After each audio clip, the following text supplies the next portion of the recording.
Hai semua, perkenalkan nama saya Cindy Claudia Kristanti.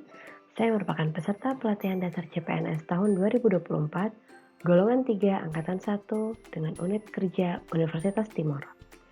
Pada video kali ini, kita akan membahas mengenai Learning Journal Agenda 2 dengan materi akuntabel. Pada video sebelumnya, kita sudah membahas nilai dasar ASN mengenai berorientasi pelayanan. Pada video kali ini, kita akan membahas nilai akuntabel.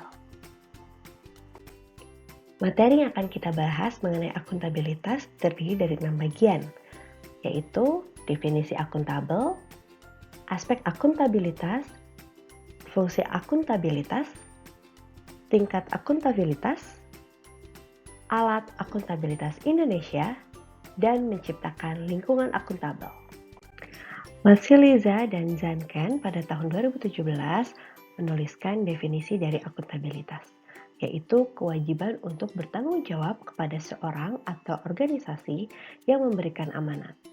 Dalam konteks ASN, akuntabilitas adalah kewajiban untuk mempertanggungjawabkan segala tindak dan tanduknya sebagai pelayan publik kepada atasan, lembaga pembina, dan lebih luasnya kepada publik.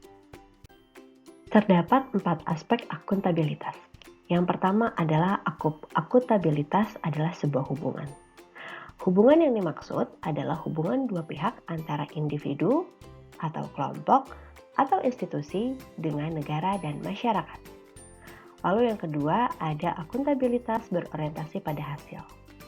Hasil yang diharapkan dari akuntabilitas adalah perilaku aparat pemerintah yang bertanggung jawab, adil, dan inovatif. Lalu yang ketiga ada akuntabilitas membutuhkannya adanya laporan. Laporan kinerja adalah perwujudan dari akuntabilitas. Lalu yang terakhir, akuntabilitas memperbaiki kinerja.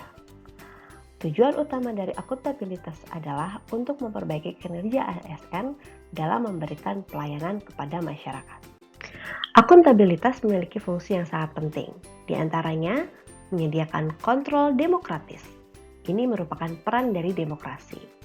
Selanjutnya, mencegah korupsi dan penyalahgunaan kekuasaan yang merupakan peran dari konstitusional. Lalu yang terakhir, meningkatkan efisiensi dan efektivitas yang merupakan peran belajar. Akuntabilitas memiliki 5 tingkatan yang berbeda. Yang pertama adalah akuntabilitas personal, yang mengacu pada nilai-nilai yang ada pada diri seseorang, seperti kejujuran, integritas, moral, dan etika. Lalu yang kedua ada akuntabilitas individu. Hal ini mengacu pada hubungan antara individu dengan lingkungan kerjanya, yaitu antara PNS dengan instansinya sebagai pemberi kewenangan. Lalu yang ketiga ada akuntabilitas kelompok. Kinerja sebuah institusi biasanya dilakukan atas kerjasama kelompok.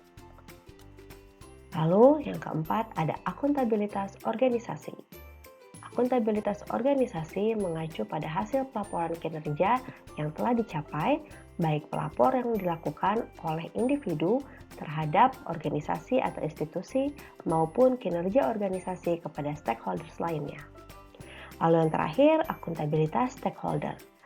Stakeholder yang dimaksud adalah masyarakat umum, pengguna layanan, dan pembayar pajak yang memberikan masukan, saran, dan kritik terhadap kinerjanya. Berikut adalah alat akuntabilitas di Indonesia.